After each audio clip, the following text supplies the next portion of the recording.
Hi, I'm Lene. In this webinar, we'll show you how to implement an agency-wide safe workplace program.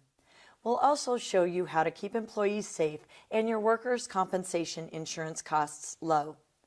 After watching this webinar, you should know about employer responsibility for establishing a safe workplace for employees and volunteers, Cal/OSHA requirements, how to link workplace safety to employee performance, how to develop an effective safe workplace plan and program, how to use your workplace safety to support your nonprofit's financial success.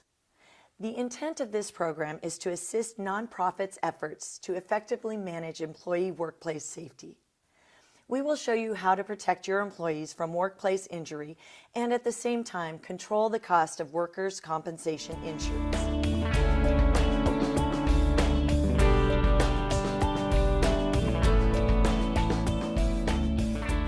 So just what is a safe workplace program? A safe work program is an initiative undertaken by an employer to prevent employee work-related injury and illness. It informs, educates, or trains, rewards, and disciplines employees, so when they carry out their work assignments, they engage in safe work behavior. A safe work program is a regulated responsibility and a requirement for all California employers. A safe work program focuses agency operations on safe work behavior, injury prevention, and proactive work-related injury risk management. The program makes safety a prime directive from senior organizational management. It clearly defines a risk and safety management mandate that identifies responsibilities and accountabilities for safe work behavior for both managers and employees. It clearly establishes a relationship between safe work behavior, service quality, and organizational performance. An effective safe work program can help your agency satisfy the legal requirement to protect employees from work-related injury and illness. The California State Department of Industrial Relations, known as CalOSHA, protects workers and the public from safety hazards through its Division of Occupational Safety and Health.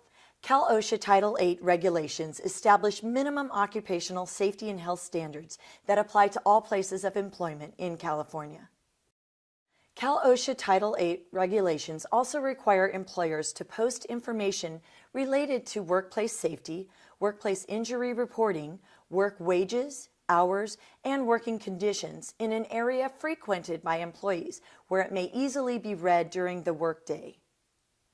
Under regulations, employers will be required to develop and maintain safety training records, injury and illness records, a written injury and illness prevention program, or IIPP, safe workplace program, hazard assessments, and inspection records. California employers who fail to meet Cal/OSHA regulatory requirements are subject to a wide range of fines. Fines may be assessed for first-time violations, repeat violations, serious violations, and for employers who willfully violate any occupational safety and health standards or orders. These violations are costly and can range from $5,000 to $70,000 per violation. You can obtain more information on Cal/OSHA regulatory requirements by visiting the State California Department of Industrial Relations website at www.dir.ca.gov.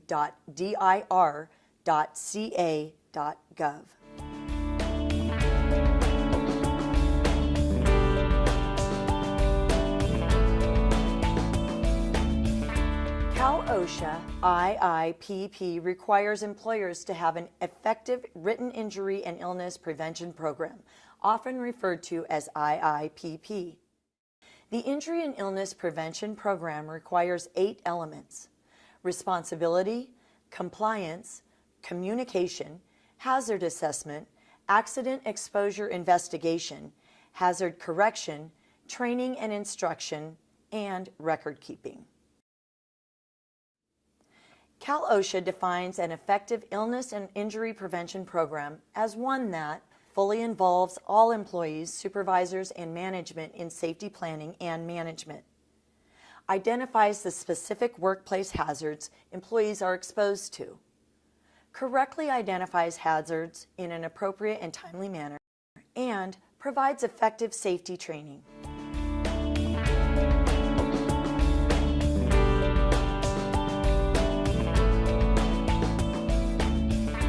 Now here's a template to help you develop an effective safe workplace program that satisfies Cal/OSHA Injury and Illness Prevention Program requirements.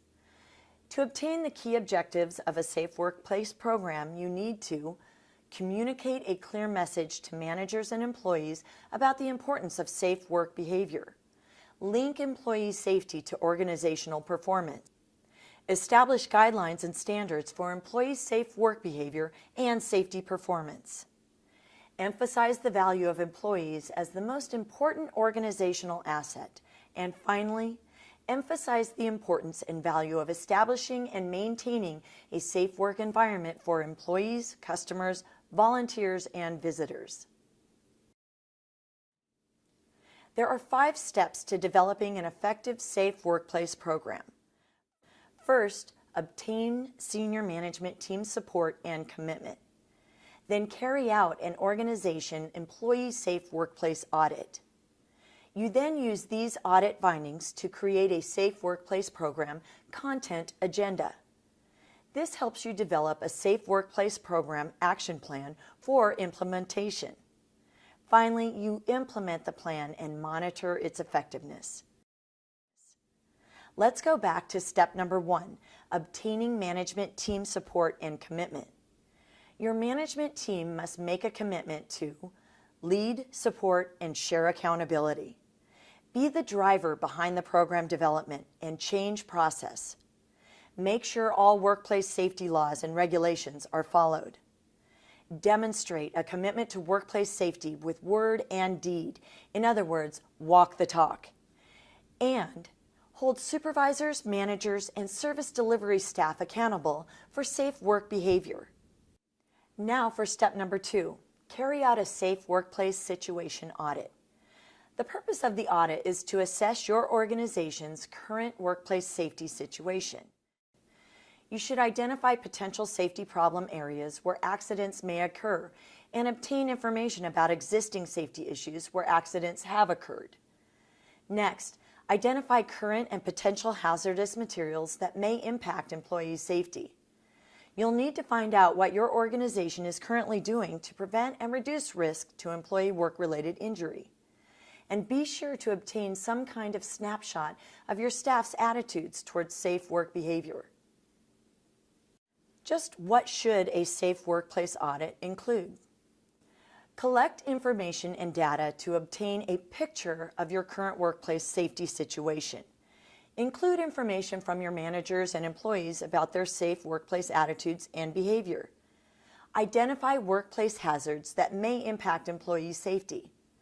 Collect data and information that will help you understand workplace safety risk and workers' compensation insurance costs. You should obtain the following information from your insurance broker, agent, or your carrier. How many open claims you have, what types of injuries the open claims are for, where have work-related injuries occurred, who has been injured, and what is your current experience mod rating.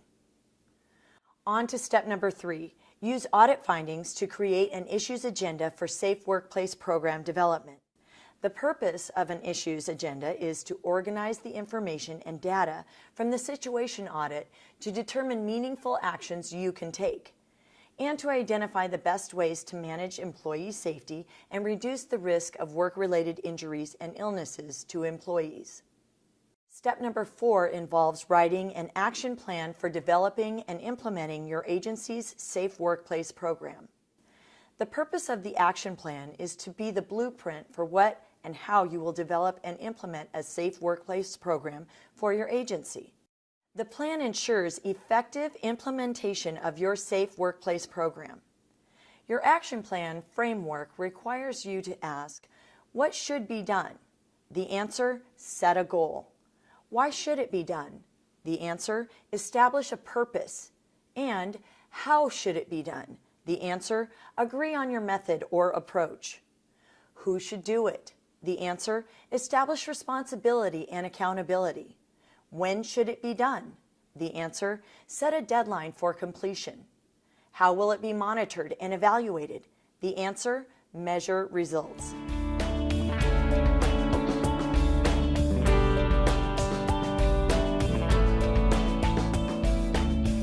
Now your efforts entail establishing a safe workplace program in your nonprofit organization. Having a safe workplace has many benefits for nonprofit agencies. These include improved employee and community relations. It's an explicit demonstration of agency ethics. Why? Because establishing a safe work environment for employees is the right thing to do.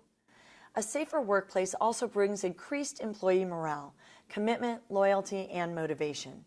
And a safe workplace makes a statement to agency stakeholders demonstrating social responsibility and concern for the well-being of employees. A safe workplace creates financial benefit by increasing employee morale and productivity while lowering operating costs. Efficient workplaces are safe workplaces. It also enhances the agency's brand identity and funding opportunities. Simply put, funders fund responsible organizations. A safe workplace also reduces the cost of workers' compensation insurance by preventing employee injury incidents. There are several qualities your safe workplace program must have. All effective programs should value employees as the most important asset, emphasize the importance and value of a safe work environment, make safe work behavior a prime directive from senior organizational leaders, explain what the Workplace Safety Initiative is, highlight the importance of safe work behavior, injury prevention, and proactive risk management, mandate safety management and safe work behavior as a core responsibility and accountability for all staff members, and finally, articulate the relationship between employee safety, service quality, and agency performance.